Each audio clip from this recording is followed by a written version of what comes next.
The following day, I was told the epidural pump had to be removed. So they removed the pump, and at about 8 o'clock, I was able to sit. Everything seemed normal, but my legs were having spasms. But I was told it would wear off.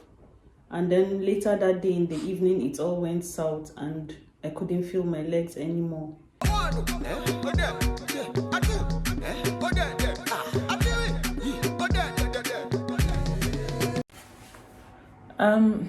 Hello everyone, my name is Ajima Obole, and this is Susan Obole, my sister-in-law.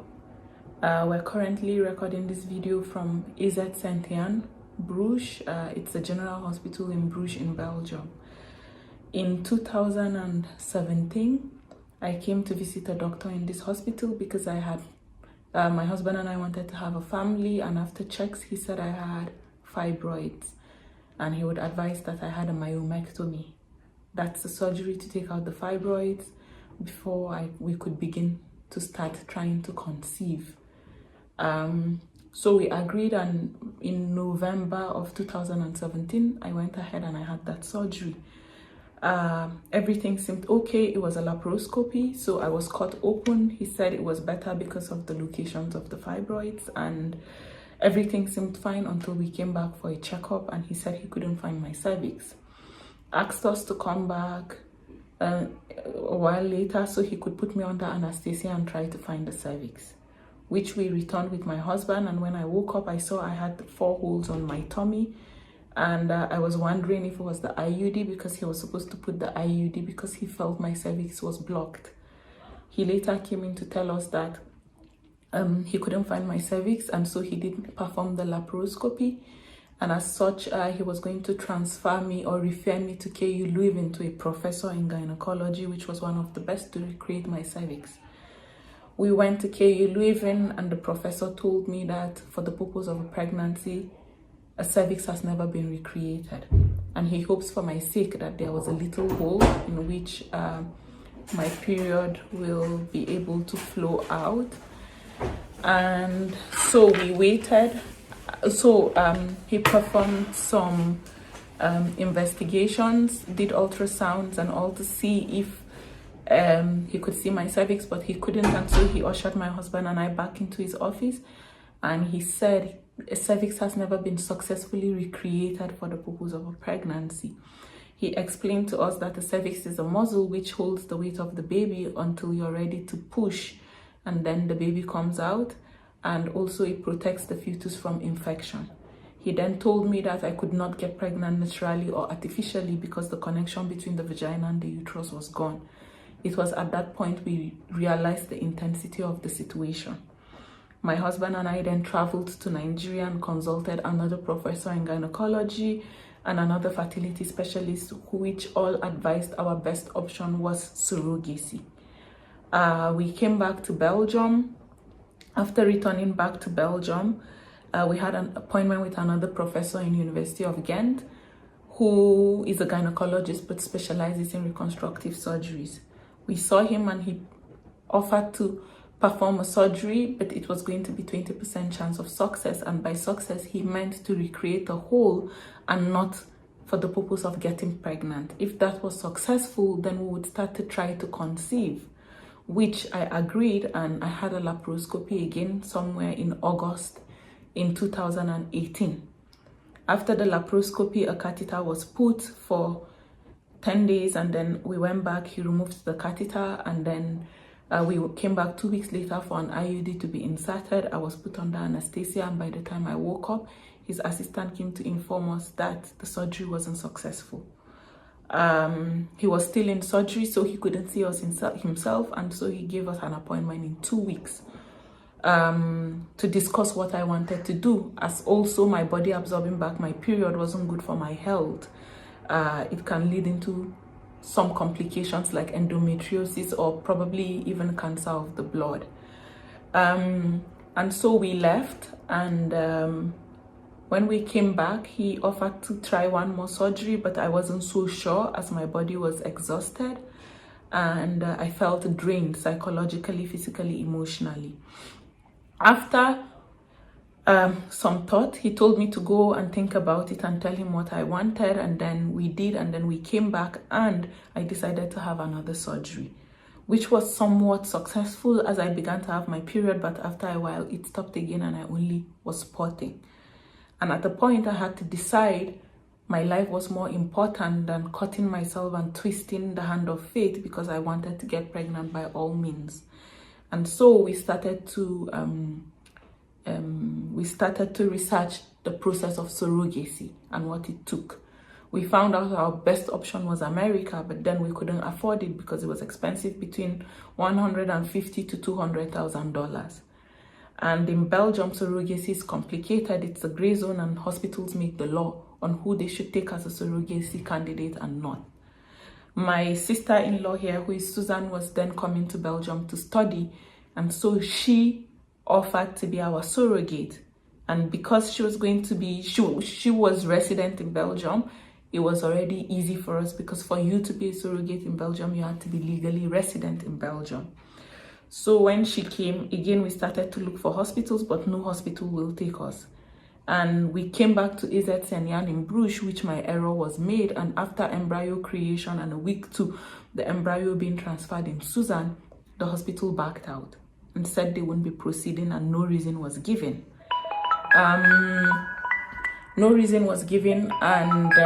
So we decided to go back home to Nigeria to have an embryo transfer, like create IVF treatment and then an embryo transfer, which we did in the first week of February. And then we moved back to Belgium, and Susan gave birth to our beautiful baby girl Imani Obole Spital on the 15th of October this year, 2020, sorry. But listen to Susan's part of the story, it even gets messier. Hi everyone, my name is Susan Obole. I had the baby on the 15th of October 2020. I opted for a cesarean, and I was told I have to take an epidural because I wanted the general anesthesia, and they said, oh no, in Belgium you have to take the epidural, which is safest. So I reluctantly obliged and I signed the consent form because I did not want any complication or anything to happen with the baby. So I went in to the theater and I was administered the epidural, but in the process of the epidural I felt pain on the left side of my back, and I kept telling the doctor, oh, I feel pain, and she says she kept telling me, oh, just be calm, I'm trying to get the good spot. And she kept twisting, I don't know what she was twisting, whether it was the needle or there was something else attached to it, but it felt like a round device or something, and she kept twisting and twisting, and she kept telling me, oh, just be calm. And at some point she actually found the point she claimed she was looking for, and I didn't feel the pain anymore. So the surgery was carried out, it was successful. But after I got back into the ward, the following day I was told the epidural pump had to be removed. So they removed the pump, and at about 8 o'clock I was able to sit. Everything seemed normal, but my legs were having spasms. But I was told it would wear off. And then later that day in the evening, it all went south and I couldn't feel my legs anymore. A lot of doctors came. They had to look for a neurologist to come and check. She came and checked and said, I have to go for an MRI. I have had 4 MRIs already. The first 2, they said, oh, we didn't see anything. But the third one, they said, I had to have a lumbar puncture, and I was taken for a lumbar puncture, and they came and said they saw a bacteria, but they don't know what the bacteria is. One of them even suggested, oh, maybe it's a disease from Africa, maybe tuberculosis or malaria or cerebral meningitis, and they carried out all the tests and they didn't see anything in my system. So the question was, where did the bacteria come from? Was it in the process of administering the epidural, it entered my system as a result of them not scrubbing me very well? Or Is it that the person who administered the epidural did not know her job, or the instrument they used was not properly sterilized? And up till now, nobody has given me an answer. I have partial paralysis from my waist down. I can't poo on my own. I wear a diaper. I can't pee on my own. I have to use a catheter to take out the pee. It's been so difficult, and I asked for an apology from the anesthesiologist, and she said, "Oh, it's a complication," when we had a meeting with the team of doctors that were all involved in the process. So now I have decided that justice must be served. I need justice for this. I came into this hospital, I was on my feet. I was only pregnant. I only came to have a baby. I was never sick. They can check my medical records. I never reported sick during the process of the pregnancy. So I don't know what they are saying. They say it's a bacteria from where only God knows, and they know what happened. And the whole thing just was annoying, because at some point I was told it was a third-year resident that administered the epidural, and her supervisor claimed she just stood by the side and supervised her. So it's just so amazing how I was given to a resident to perform the procedure, and nobody seems to see anything wrong with the whole thing. And I just want to say I deserve justice, and justice must be served me. And AZ Saint-Yann in Bruges has done me dirty. I was supposed to go home to see my children on the 30th of November, and all to no avail, because I'm sitting in a wheelchair. I can't go home. I can't see my family. So I need justice. It is important to add that nobody has apologized to us. After the meeting we had with them 3 weeks ago or 4, the neurologists haven't even stopped by Suzanne's room. Like, it's just after we realized all this, they brought a rehabilitation doctor who is a black doctor. And for us, why? I feel they dragged him into this for damage control.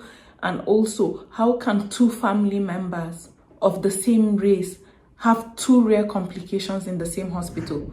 Was a resident also used during my surgery? These are questions. The hospital doesn't even want to apologize. We even said, okay, don't apologize. Let's sit and have a conversation. How do you make our lives easy? What happens to Suzanne's medical bills? Because we're looking for options. We're looking for solutions of where we can take Suzanne for treatment. You know, this has been difficult on the whole family. Suzanne's son turned 5 in November this month, and the daughter turns 3 next month in December. She was supposed to go home. How can they ruin 2 lives of 2 sisters, and nobody is showing any remorse? Nobody feels like we deserve an apology. We feel it's, at first we thought it was subtle racism, but it's not even subtle. It's real glaring racism. Nobody even comes to us. They feel that maybe we're asking for too much. Yes, we deserve that. If we were a family member of one of these doctors, they would have gone above and beyond. Her file was supposed to be sent to UZ Ghent. We kept on pushing. It was sent after a week. We kept on asking them, have you referred? Have you consulted other doctors to find solutions? Have you done this? They say no. Can they do it? How can you ask a patient? I remembered with my case, I was referred immediately. Why are they claiming based on European laws on privacy? You can send inquiries without even disclosing the patient's case or the issue. We also don't think that a bacteria was involved. I don't believe it. I believe that her nerve roots were damaged. If not, why haven't they seen a bacteria? They tried to blame it on malaria, on meningitis, on tuberculosis. We are just so lucky that Suzanne did not have a bit of malaria in her blood, because they would have held on to that. They also told us that it's a bacteria, and they don't know what the bacteria is. It's a bacteria that is not found in Caucasians or Europeans. It's a bacteria found in Africa. Is this not all racism? And why was a resident used to give her such a delicate and a complicated injection? Why? The neurologist, sorry, not the neurologist, the anesthesiologist said they will not apologize because they didn't do anything wrong. If they did it, in fact, they kept on saying they did everything perfectly. If everything was done perfectly, why is my sister-in-law on a chair? Why? We feel that this hospital deserves to be investigated. Everybody that has done us wrong deserves to be called to book. We deserve a trial. We will not let this go. We will fight it. Yes, we're Africans, we're Nigerians, but we did not come to Europe on a boat looking for a better life. We are both from educated family and comfortable homes. So they will not take us for a ride. Like if they've done it to other people, they will not do it to us. We will fight this. We will fight this and we will make sure the whole world knows of the injustice that was done to me and my sister-in-law. Do you have anything to add? No, for me that's it. Okay. Thank you. And all we can ask is for you to share the video and post and demand that justice is done for us. That's all. And thank you all.